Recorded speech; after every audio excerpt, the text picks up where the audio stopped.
মাটি পিতে বলিস কে? কি হয়েছে? জানো লিমুরা না অনেক সুন্দর একটা কুকুরের বাচ্চা কিনে নিয়ে আসছে। তো আমি কিতাম আমি একটা আনি। তোরে ফালতাছি, এটা অনেক না? আর তুমি একটু ভাইবা দেখো না, কত ছোট্ট, কত কিউট, একদম আদর করতে পারবো, কোলে নিতে পারবো। তাই যা লিমু গড্ডার আদর করে একগা। কুকুর আনলেই হয় না, কুকুরে ফালন লাগে, খাওয়ান দেওয়ান লাগে, খাওয়ান কিনা লাগে, খাওয়ানের যে দাম। আর এটা সারা পাশে আইটা বেড়াইবো, আঁকবো, মুদ বেরিকে কাছাইবো, হ্যাঁ? আবার এটা লোমায়া খাওয়ানোর ভিতরে পড়বো। আমিও সব কাজ করবো, সমস্যা নাই তো, সবকিছু আমি পরিষ্কার করবো, প্লিজ মানি না। তোর পিছনে তো আমি খাইতে মরি, তোরে আমি ফালি খাওয়াই সব কিছু করে, তুই নিয়ে এখন আরেকটারে খাওয়াবি, আরেকটার পিছনে খাটবি, হ্যাঁ?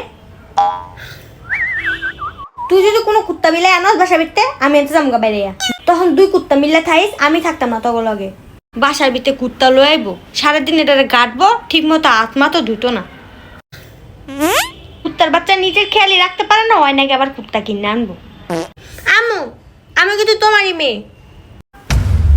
তুমি কিন্তু আমাকে কুকুর বলছো, আর কুকুর কিন্তু মানুষের পেটের থেকে হয় না। খারাইস।